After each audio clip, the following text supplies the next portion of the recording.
വീട്ടിലെത്തിയതും ഉടനെ ഞാൻ ധർമ്മപത്നിയോട് എല്ലാ കാര്യങ്ങളും വിവരിച്ചു. എൻ്റെ ഭാര്യയായ സാവിത്രി പറഞ്ഞു, ഈ രുദ്രാക്ഷമാല കയ്യിലുള്ളത് രക്ഷയായി, ഇല്ലായിരുന്നെങ്കിൽ പ്രാണൻ നഷ്ടപ്പെട്ടേനെ. പിന്നെ നാം പിറ്റേ ദിവസം രാവിലെ ക്ഷേത്രത്തിലേക്ക് പുറപ്പെടുമ്പോൾ ഞാൻ അവിടെ ഒരു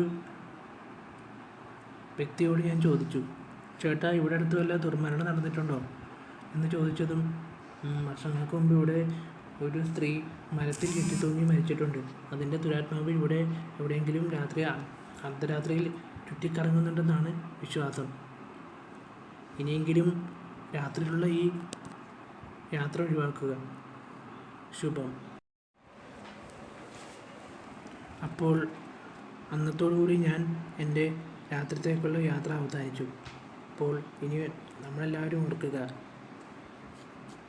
ദൂരെ നിന്ന് എന്ത് കണ്ടാലും പേടിച്ചാൽ അത് നമുക്ക് തന്നെ ദോഷം ചെയ്യുന്നതാണ്. നിർത്തുന്നു.